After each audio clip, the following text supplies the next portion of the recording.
जिन्होंने 20.5 से खुला दिया, जिनका पूरा नाम है ओशो रजनीश। आचार्य रजनीश अपने लाखों प्रशंसकों, शिष्यों और अनुयायियों के लिए वो सिर्फ ओशो थे। भारत और फिर बाद में पूरी दुनिया में उन्हें आचार्य रजनीश और भगवान श्री रजनीश के नाम से जाना जाता था। ओशो का अर्थ है वो शख्स जिसने अपने आप को सागर में विलीन कर लिया हो। उसे दुनिया से गए लगभग 33 वर्ष हो चुके हैं, लेकिन आज भी उनकी लिखी किताबें बिक रही हैं। उनके वीडियो और ऑडियो सोशल मीडिया पर आज भी खूब देखे सुने जाते हैं। ओशो में लोगों की दिलचस्पी इसलिए भी जगी क्योंकि वो किसी परंपरा, दार्शनिक विचारधारा या धर्म का हिस्सा कभी नहीं रहे। 11 दिसंबर 1931 को मध्य प्रदेश में जन्मे ओशो का असली नाम चंद्रमोहन जैन था। वो जैन परिवार में जन्मे थे।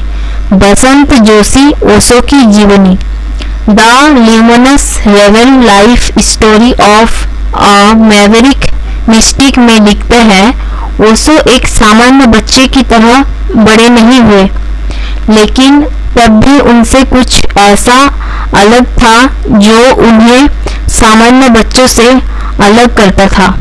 बचपन से ही उनमें एक गुण था, सवाल पूछना और प्रयोग करना।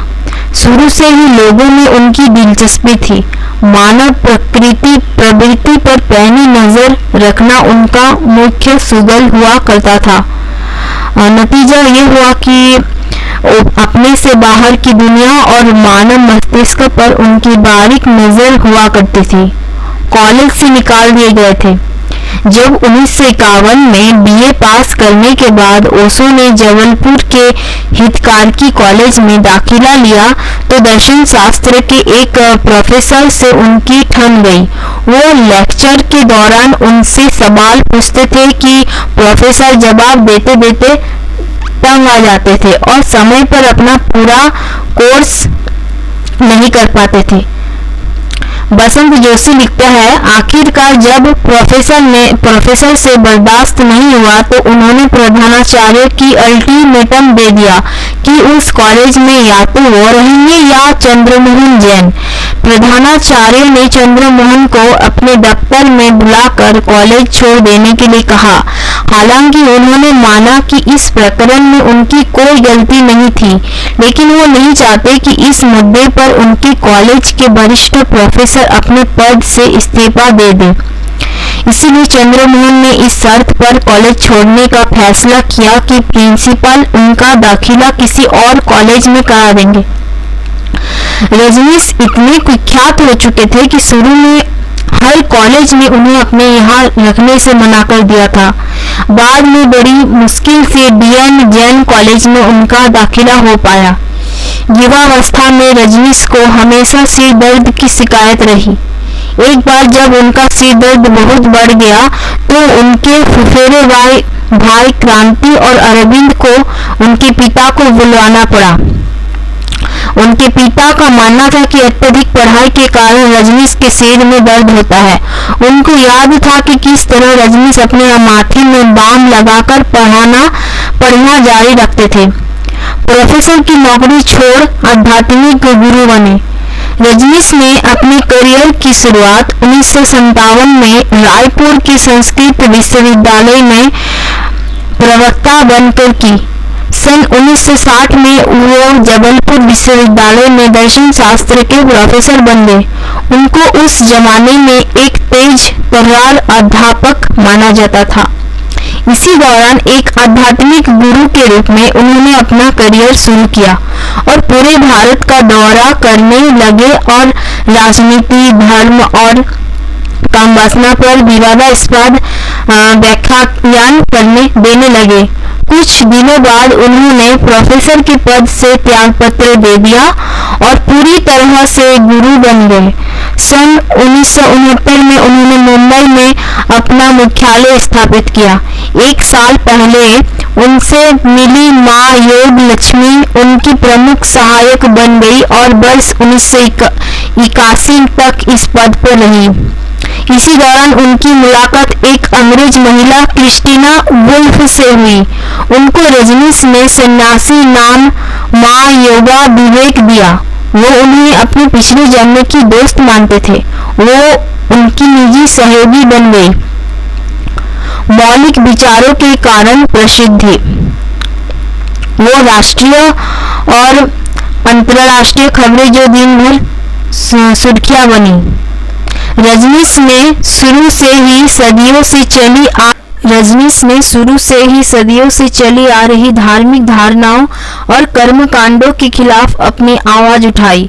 एक आध्यात्मिक गुरु के तौर पर ओशो का मानना था कि संगठित धर्म लोगों का आध्यात्मिक ज्ञानोदय के बजाय लोगों में विभाजन का जरिया बना है।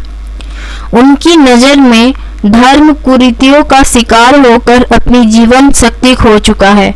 ओशो ने धर्म और राजनीति को एक ही सिक्के के दो पहलू माना, जिसका एकमात्र उद्देश्य लोगों पर नियंत्रण करना है। उन्होंने पूर्वी दर्शन और फ्रायड के मनोविश्लेषण का अद्भुत समन्वय लोगों के सामने पेश किया और खुले शब्दों में सेक्सुअल लिबरेशन की वकालत की। जटिल अवधारणाओं को सामान्य भाषा में पेश करने की उनकी क्षमता ने अलग अलग पेशे के कई लोगों को उनकी तरफ खींचा। जाने माने लेखक खुशवंत सिंह ने उनकी तारीफ करते हुए लिखा था, ओशो भारत में पैदा हुए सबसे मौलिक विचारकों में से एक थे। इसके अलावा वो सबसे अधिक विचारशील, वैज्ञानिक और नए विचारों वाले शख्स थे। अमेरिकी लेखक टॉम रॉबिन्स का मानना था कि ओशो की किताबें पढ़कर लगता है कि 20वीं सदी के सबसे महान आध्यात्मिक गुरु थे। लकड़ी की माला और लॉकेट में ओशो का चित्र, ये जो इमेज में दिया गया है वो इंगित करता है। कई सालों तक ओशो की सचिव रही मां आनंद शिला बहुत कम उम्र में उनके संपर्क में आ गई थी। ओशो अपनी हर महिला अनुयायियों को मां का नाम दिया करते थे, क्योंकि वो हर महिला को मातृत्व का प्रतीक मानते थे। हर पुरुष अनुयायी को वो स्वामी कहकर पुकारते थे, ताकि उन्हें हमेशा ये बात याद रहे कि उन्हें अपने ऊपर नियंत्रण रखना है। शीला अपनी आत्मकथा don't kill him the story of my life with भगवान रजनीश में लिखती है, जब मैं उनके कमरे में दाखिल हुई तो भगवान मेरी तरफ देखकर मुस्कुराए, अपने बाहें फैला दी। उन्होंने मुझे अपने सीने से लगाया और बहुत धीरे से मेरा हाथ पकड़ लिया। मैंने उनकी गोद में अपना सिर रख दिया। थोड़ी देर बाद जब मैं चुपके से उठकर जाने लगी तो उन्होंने मुझे फिर बुला लिया। उन्होंने कहा, शीला, कल तुम मुझसे 2:30 बजे मिलने आओगी? ये कहकर उन्होंने मेरे सिर पर अपना हाथ रख दिया। ओशो अपने शिष्य को लकड़ी की बनी एक माला देते थे, जिसमें एक लॉकेट होता था और उसके दोनों तरफ ओशो का चित्र लगा होता था। हर सन्यासी से यह अपेक्षा की जाती थी कि वो हर समय उस लॉकेट को पहने। वो हर सन्यासी को एक नया नाम भी देते थे, ताकि वो भूतकाल से अपने आप को अलग कर सके। वो चाहते थे कि उनके शिष्य नारंगी या लाल कपड़े पहने। ये जरूरी होता था कि वो कपड़े ढीले हो ताकि आसानी से शरीर में ऊर्जा का संचारण हो सके। ओशो अपना भाषण हिंदी या अंग्रेजी में दिया करते थे। अनुयायियों को निर्देश देते थे कि भाषण के समय वो अपनी आंख बंद कर रखे। ओशो विवादास्पद विषय पर अपनी राय रखने के लिए मशहूर थे।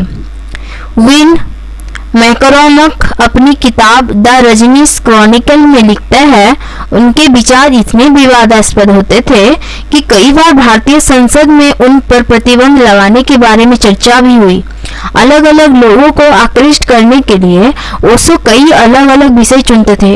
उनके श्रोता मिली जुली पृष्ठभूमि से आते थे। हर आयु, धर्म और नस्ल के लोग उनका भाषण सुनने के लिए जमा होते थे। जो भी उनके संपर्क में आता था या तो उनका शिष्य बन जाता था या उनका विरोधी।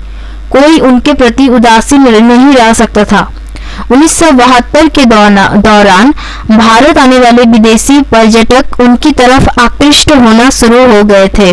उनकी सचिव लक्ष्मी बहुत सावधानी से उनसे मिलने वालों को चुना करती थी।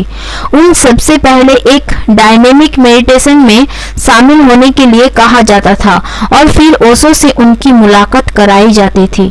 शुरू में वो रोज सुबह 6 बजे चौपाटी के समुद्र तट पर अपना भाषण दिया करते थे। रात में वो किसी हॉल या अपने घर पर ही लोगों को संबोधित करते थे। कभी उनके सुनने वालों की संख्या 100 से 120 के बीच रहा करती थी और कभी कभी वो बढ़कर 5000 से 8000 तक के बीच भी हो जाया करती थी। पुणे में बनाया रजनीश आश्रम। कुछ दिनों के बाद ओशो को मुंबई का जीवन कठिन लगने लगा। मुंबई की तेज बारिश के कारण उनकी एलर्जी और दमा दिनों दिन बढ़ने लगा। उनके विदेशी अनुयायी भी मुंबई का मानसून बारिश के आदी नहीं थे। उनकी विदेशी अनुयायी भी मुंबई की मानसून बारिश के आदी नहीं थे। उनकी तरह तरह की बीमारियों ने घेरना शुरू कर दिया था। उन्होंने अपनी सचिव से मुंबई के आसपास कोई जगह ढूंढने के लिए कहा।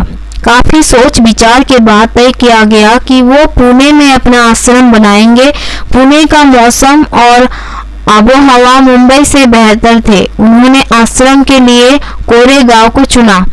आनंद शिला लिखती है, पुणे पहुंचने के बाद ओशो ने अपने आप को लोगों से अलग थलग करना शुरू कर दिया। शुरू में वह आश्रम के गार्डन में लोगों से मिला करते थे। बाद में लोगों के लिए उनसे मिलना बहुत मुश्किल हो गया। वो अपने इर्द गिर्द सिर्फ मजबूत और भरोसेमंद लोगों को रखना चाहते थे। दरअसल उन्हें अनुयायियों नहीं मजदूरों की तलाश थी। उन्होंने अधिकतर भारतीयों को नजरअंदाज करना शुरू कर दिया। जब उन्हें लगने लगा कि कई लोग सिर्फ जिज्ञासा के कारण उनके आश्रम आ रहे हैं, तो उन्होंने आश्रम में प्रवेश की फीस बढ़ा दी। यही नहीं, उन अपने भारतीय अनुयायियों को हतोत्साहित करने के उद्देश्य से उन्होंने अंग्रेजी में भाषण देना भी शुरू कर दिया। यौनिकता से जुड़े नैतिक मुद्दों को ताक पर रखा। वो हमेशा कुर्सी पर बैठते थे और उनके शिष्य जमीन पर। जल्द ही उन्होंने पुणे में अपने को स्थापित कर लिया और वो अमेरिकी जेल में 17 दिन। पुणे से भी ओशो का दिल भर गया। उन्होंने अमेरिका में ओरेगन में एक आश्रम बनाने की योजना बनाई जिसमें हजारों लोग एक साथ रह सके। 31 मई 1981 को वो मुंबई से अपने नए आश्रम के लिए रवाना हुए। जहाज की सभी फर्स्ट क्लास की सीटें उनके और उनके निकट सहयोगियों के लिए बुक थी। उनके साथ उनके 2,500 आश्रम वासियों ने भी अमेरिका का रुख किया। इनमें मशहूर फिल्म अभिनेता विनोद खन्ना भी थे। इसी बीच ओशो ने 93 रोल्स रॉयल्स कारें खरीदी, लेकिन यहीं से उनके बुरे दिन शुरू हो गए और उनका अमेरिकी सपना ताश के पत्तों की तरह ढहना शुरू हो गया। उन पर प्रवासी नियमों का उल्लंघन करने के लिए मुकदमा चलाया गया। उन्हें 17 दिन अमेरिका की जेल में रहना पड़ा। जेल से निजात मिलने पर वो अमेरिका छोड़ने के लिए राजी हो गए। इसके बाद उन्होंने कई देश में शरण लेने की कोशिश की, लेकिन एक के बाद एक कई देशों ने उन्हें अपने यहाँ लेने से इनकार कर दिया। आखिरकार वो अपने देश भारत वापस आने के लिए मजबूर हुए। 19 जनवरी 1990 को उन्होंने मात्र 58 साल की उम्र में इस दुनिया से अलविदा कहा। पुणे के उनके निवास लाउत्सु हाउस में उनकी समाधि बनाई गई, जिसके टॉम्ब स्टोन पर लिखा गया, ओशो जो ना कभी पैदा हुए ना कभी मरे। उन्होंने 11 दिसंबर 1931 और 19 जनवरी 1990 के बीच इस धरती की यात्रा की। धन्यवाद।